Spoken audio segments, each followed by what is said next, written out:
ദൈവനാമം മഹത്വപ്പെടുമാറാകട്ടെ. ഇന്ന് എന്നെ ശ്രവിക്കുന്ന എൻ്റെ എല്ലാ പ്രിയപ്പെട്ടവർക്കും നമ്മെ ചേർത്ത് കൊള്ളുവാനായി വേഗം വരുന്ന കർത്താവായ യേശു ക്രിസ്തുവിൻ്റെ നാമത്തിൽ സ്നേഹവന്ദനം. ഇന്ന് നമ്മൾക്ക് പരിശുദ്ധാത്മാവിനെക്കുറിച്ച് ചില കാര്യങ്ങൾ ഒന്നിച്ച് ചിന്തിക്കാം. പരിശുദ്ധാത്മാവിനെക്കുറിച്ച് ഓർക്കുമ്പോൾ ഒന്നാമതായിട്ട് പരിശുദ്ധാത്മാവ് ദൈവമാണ്. പിതാവായ ദൈവമായിരുന്നു പോലെ തന്നെ കർത്താവായ യേശു ക്രിസ്തു ദൈവമാകുന്ന പോലെ തന്നെ പരിശുദ്ധാത്മാവും ദൈവമാണ്.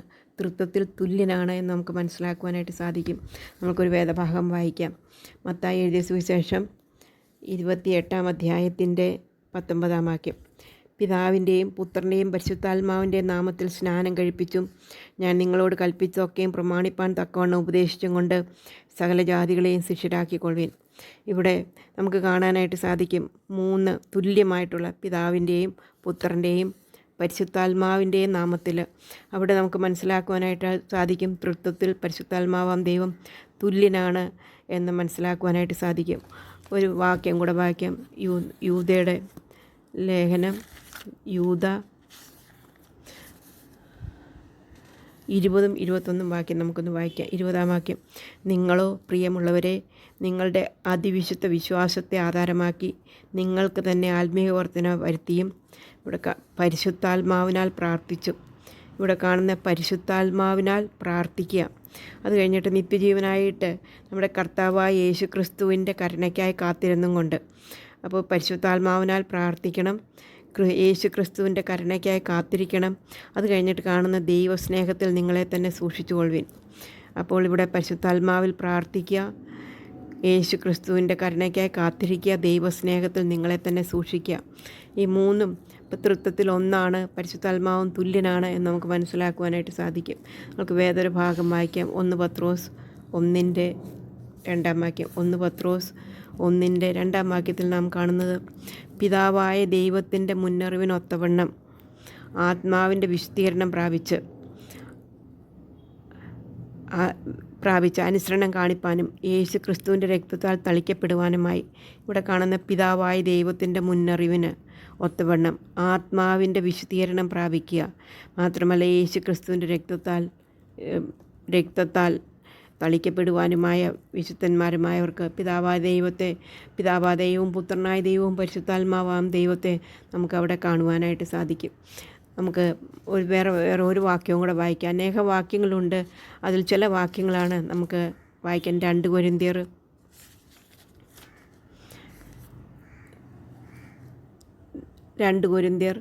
13 അധ്യായത്തിൻ്റെ 14 വാക്യത്തിൽ തൃത്വം നമുക്ക് വളരെ വ്യക്തമായിട്ട് മനസ്സിലാക്കുവാനായിട്ട് സാധിക്കും. 2 കൊരിന്ത്യർ 13:14 വാക്യത്തിൽ നാം കാണുന്നത്, വിശുദ്ധന്മാർ എല്ലാവരും നിങ്ങൾക്ക് വന്ദനം ചെയ്യുന്നു, കർത്താവായ യേശു ക്രിസ്തുവിൻ്റെ കൃപ. അത് നമുക്ക് എല്ലാ ലേഖനങ്ങളിലും അത് കാണുവാനായിട്ട് സാധിക്കും. കർത്താവായ യേശു ക്രിസ്തുവിൻ്റെ കൃപ, ദൈവത്തിൻ്റെ സ്നേഹം, പരിശുദ്ധാത്മാവിൻ്റെ കൂട്ടായ്മ. ഇവിടെയും നമുക്ക് കർത്താവായ യേശു ക്രിസ്തുവും പിതാവായ ദൈവവും പുത്രനായ ദൈവവും പരിശുദ്ധാത്മാവായ ദൈവവും തുല്യരാണ് എന്ന് നമുക്ക് മനസ്സിലാക്കുവാനായിട്ട് സാധിക്കും. അതുകൊണ്ട് ഇവിടെ നമുക്ക് മനസ്സിലാക്കുവാനായിട്ട് സാധിക്കും പരിശുദ്ധാത്മാവാം ദൈവമാണ്. പരിശുദ്ധാത്മാവ് ദൈവമാണ്. ഈ പരിശുദ്ധാത്മാവ് ദൈവമായതുകൊണ്ട് ദൈവിക ഗുണങ്ങൾ നമുക്ക് ചിലത് നോക്കാം. ഒന്നാമതായിട്ട് പരിശുദ്ധാത്മാവാം ദൈവം സർവ്വവ്യാപിയാണ് എന്ന് ദൈവം സർവ്വവ്യാപി ആയതുപോലെ പരിശുദ്ധാത്മാവാം ദൈവവും സർവ്വവ്യാപിയാണ്. പരിശുദ്ധാത്മാവ് സ്വർഗത്തിലാണ്, എന്നാൽ ഭൂമിയിൽ അയക്കപ്പെട്ട താളിൽ നമ്മളിൽ വസിക്കുന്നു. നമുക്ക് യോഹന്നാൻ 15:26 വാക്യത്തിൽ നമുക്ക് കാണുന്നത്, ഞാൻ പിതാവിൻ്റെ അടുക്കൽ നിന്ന് നിങ്ങൾക്ക് അയപ്പാനുള്ള കാര്യസ്ഥൻ. പരിശുദ്ധാത്മാവാൻ ദൈവം പിതാവിൻ്റെ അടുക്കലാണ്, സ്വർഗത്തിലാണ്.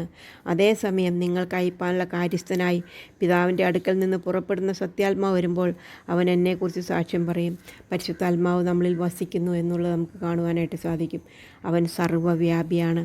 ദൈവം സർവ്വവ്യാപിയായിരിക്കുന്ന പോലെ തന്നെ പരിശുദ്ധാത്മാവും ദൈവം സർവ്വവ്യാപിയാണ് എന്ന് നമുക്ക് കാണുവാനായിട്ട് സാധിക്കും. രണ്ടാമതായിട്ട് സർവ്വജ്ഞാനിയാണ് എന്ന് പിതാവായ ദൈവം പുത്രനായ ദൈവവും സർവ്വജ്ഞാനിയായതുപോലെ തന്നെ പരിശുദ്ധാത്മാവാം ദൈവവും സർവ്വജ്ഞാനിയാണ് എന്ന് നമുക്ക് കാണുവാനായിട്ട് സാധിക്കും. നമുക്ക് 1 കൊരിന്ത്യർ 2:10 വാക്യത്തിൽ നാം കാണുന്നു. നമുക്കോ ദൈവം തൻ്റെ ആത്മാവിനാൽ വെളിപ്പെടുത്തിയിരിക്കുന്നു. ആത്മാവ് സകലത്തെയും ദൈവത്തിൻ്റെ ആഴങ്ങളെയും ആരായുന്നു. മനുഷ്യനുള്ളത് അവനിലെ മനുഷ്യാത്മാവല്ലാതെ മനുഷ്യരിൽ ആർ അറിയും. അവണ്ണം തന്നെ ദൈവത്തിലുള്ളത് ദൈവാത്മാവല്ലാതെ ആരും ഗ്രഹിച്ചിട്ടില്ല. ഇവിടെ നമുക്ക് കാണുവാനായിട്ട് സാധിക്കും, സർവജ്ഞാനിയാണ്. നമുക്കോ ദൈവം തൻ്റെ ആത്മാവിനാൽ വെളിപ്പെടുത്തിയിരിക്കുന്നു. ആത്മാവ് സകലത്തെയും ദൈവത്തിൻ്റെ ആഴങ്ങളെയും ആരായുന്നു. മനുഷ്യനുള്ളത് അവനിൽ മനുഷ്യാത്മാവ് അല്ലാതെ മനുഷ്യരിൽ അറിയാം. അവണ്ണം തന്നെ ദൈവത്തിലുള്ളതും മനുഷ്യരിലുള്ളതും അറിയുന്ന സർവജ്ഞാനിയാണ് ദൈവം. പരിശുദ്ധാത്മാവാം ദൈവം എന്നും കാണുവാനായിട്ട് സാധിക്കും. മൂന്നാമതായിട്ട് പരിശുദ്ധാത്മാവിനെക്കുറിച്ച്, അവൻ്റെ ദൈവിക ഗുണങ്ങളെക്കുറിച്ച് ഓർക്കുമ്പോൾ, പിതാവായ ദൈവം സർവശക്തനായതുപോലെ തന്നെ പരിശുദ്ധാത്മാവാം ദൈവവും സർവശക്തനാണ് എന്ന് നമുക്ക് കാണുവാനായിട്ട് സാധിക്കും. അത് നമുക്ക് പരിശുദ്ധാത്മാവിൻ്റെ ആ തൃത്വത്തിൻ്റെ ഗുണങ്ങൾ നമുക്ക് കാണുന്നത് ഉൽപ്പത്തിയിൽ ആദ്യം നമുക്ക് കാണുന്നത് ഈ ലോകത്തിൻ്റെ സൃഷ്ടിയിലാണ് എന്ന് നമുക്ക് കാണുവാനായിട്ട് സാധിക്കും. അവിടെ കാണുന്നത് ഭൂമി പാഴായും ശൂന്യമായിരുന്നു, ആഴത്തിന്മേൽ ഇരുളുണ്ടായിരുന്നു, ദൈവത്തിൻ്റെ ആത്മാവ് വെള്ളത്തിന്മേൽ പരിവർത്തിച്ചു കൊണ്ടിരുന്നു. അത് കഴിഞ്ഞിട്ട് ദൈവ വെളിച്ചമുണ്ടാകട്ടെ എന്ന് പറഞ്ഞു. സൃഷ്ടിയിൽ പിതാവായ ദൈവവും പുത്രനായ ദൈവവും പരിശുദ്ധാത്മാവായ ദൈവവുമാണ് സൃഷ്ടി.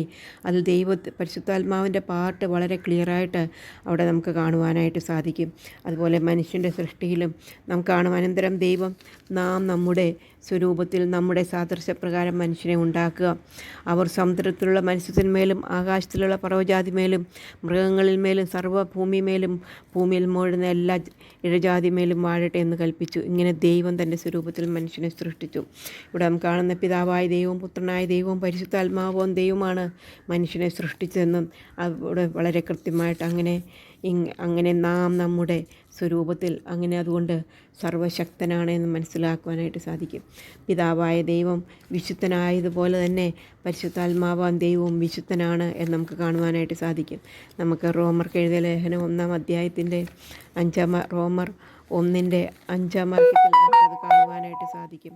റോമർ 1-ാം അധ്യായത്തിൻ്റെ 5-ാം വാക്യത്തിൽ നാം കാണുന്നത്, ജഡ സംബന്ധിച്ച് ദാവീദിൻ്റെ സന്തതിയിൽ നിന്ന് ജനിച്ച് മരിച്ചിട്ട് ഉയർത്തെഴുന്നേൽക്കാൻ വിശുദ്ധിയുടെ ആത്മാവ് സംബന്ധിച്ച് ദൈവപുത്രൻ എന്ന ശക്തിയോടെ നിർണ്ണയിക്കപ്പെടുകയും ചെയ്തിരിക്കുന്നതിനാലല്ലോ ഞങ്ങൾ അവൻ്റെ നാമത്തിനായി സകല ജാതികളുടെ ഇടയിൽ വിശ്വാസത്തിന് അനുസരണം വരുത്തേണ്ടതിന് കൃപ അപ്പോസ്തലത്വം പ്രാപിച്ചത്. ഇവിടെ കാണും വിശുദ്ധിയുടെ ആത്മാവ്. പരിശുദ്ധിതാവായ ദൈവവും കർത്താവായ യേശു ക്രിസ്തുവും വിശുദ്ധനായതുപോലെ തന്നെ പരിശുദ്ധാത്മാവും ദൈവവും വിശുദ്ധനാണ് എന്ന് നമുക്ക് കാണുവാനായിട്ട് സാധിക്കും. ഇവിടെ വിശുദ്ധിയുടെ ആത്മാവ് എന്ന് നാം കണ്ടു. അപ്പോൾ നാം ഇവിടെ കണ്ടു പരിശുദ്ധാത്മാവിൻ്റെ ദൈവ ഗുണങ്ങളെക്കുറിച്ച് കാണുമ്പോൾ നാം കണ്ടു, ദൈവം സർവ്വവ്യാപിയാണ്, സർവജ്ഞാനിയാണ്, സർവശക്തനാണ്, പരിശുദ്ധനാണ് എന്ന് കാണുവാനായിട്ട് സാധിക്കും. മാത്രമല്ല പരിശുദ്ധാത്മാവാം ദൈവം നിത്യനാണ്. വെളിപ്പാട് പുസ്തകം 1-ാം അധ്യായത്തിൽ നാം കാണുന്നത്, ഞാൻ അൽഫയും ഒമേഗയും ആകുന്നു എന്നിരിക്കുന്നവനും ഇരുന്നവനും വരുന്നവനുമായി സർവശക്തിയുള്ള ദൈവമായ കർത്താവ് അരുളി ചെയ്യുന്നു. അവൻ അൽഫയും ഒമേഗയുമാണ്. അതുപോലെ തന്നെ വെളിപ്പാട് പുസ്തകം 22-ാം അധ്യായത്തിൽ അത് തന്നെയാണ് നാം കാണുന്നത്. വെളിപ്പാട് 22-ൻ്റെ 13-ാം വാക്യത്തിൽ കാണുന്നത് അങ്ങനെയാണ്, ഞാൻ അൽഫയും ഒമേഗയും ഒന്നാമനും ഒടുക്കത്തവനും ആദിയും അന്ത്യവുമാകുന്നു. ജീവൻ്റെ വൃക്ഷത്തിൽ തങ്ങൾക്ക് അധികാരം ഉണ്ടാകേണ്ടതിന് ഗോപുരങ്ങൾ കൂടി നഗരത്തിൽ കടക്കേണ്ടതിന് തങ്ങളുടെ വസ്ത്രം അലക്കുന്നവർ ഭാഗ്യവാന്മാർ. പിതാവായ ദൈവവും പുത്രനായ ദൈവവും പരിശുദ്ധാത്മാവാൻ ദൈവവും അൽഫയും ഒമേഗയും ആദ്യവും അന്തവുമാകുന്നത് പോലെ തന്നെ പരിശുദ്ധാത്മാവാൻ ദൈവവും ആദ്യവും അന്തവും അൽഫയും ഒമേഗയും ആകുന്നു എന്ന് നമുക്ക് മനസ്സിലാക്കുവാനായിട്ട് സാധിക്കും. എബ്രായ ലേഖനം 9-14 അതൊന്നും കൂടെ നമുക്ക് മനസ്സിലാക്കുവാനായിട്ട് സാധിക്കും. എബ്രായ ലേഖനം 9-ാം അധ്യായത്തിൻ്റെ 14-ാം വാക്യത്തിൽ അത് തന്നെയാണ് പറയുന്നത്. എബ്രായർ 9-ാം അധ്യായത്തിൻ്റെ 14-ാം വാക്യത്തിൽ നാം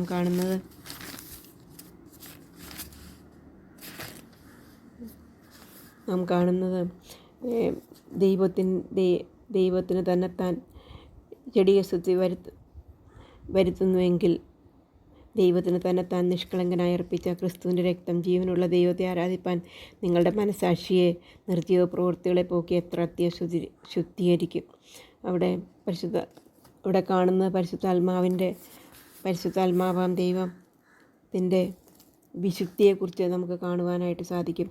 ആട്ടുകൊറ്റന്മാരുടെയും കാളകളുടെ രക്തം മലിനപ്പെട്ടവരുടെ മേൽ തളിക്കുന്ന പശുഭസ്മ്യം ജഡീയശുദ്ധി വരുത്തുന്നുവെങ്കിൽ നിത്യാത്മാവിനാൽ ദൈവത്തിന് തന്നെത്താൻ നിഷ്കളങ്കനായി നിർമ്മിച്ച, ഇവിടെ കാണുന്ന നിത്യാത്മാവിനാൽ അൽഫയും ഒമേഗയുമാണെന്ന് എന്ന വെളിപ്പാട് പുസ്തകത്തിൽ കാണുമ്പോൾ ഇവിടെ കാണുന്ന നിത്യാത്മാവിനാൽ പിതാവായ ദൈവം നിത്യനായിരിക്കുന്ന പോലെ, കർത്താവായ യേശു ക്രിസ്തു നിത്യനായിരിക്കുന്ന പോലെ ഇവിടെ പശുത്താത്മാവാം ദൈവം നിത്യനാണ് എന്നിവിടെ നമുക്ക് കാണുന്നു.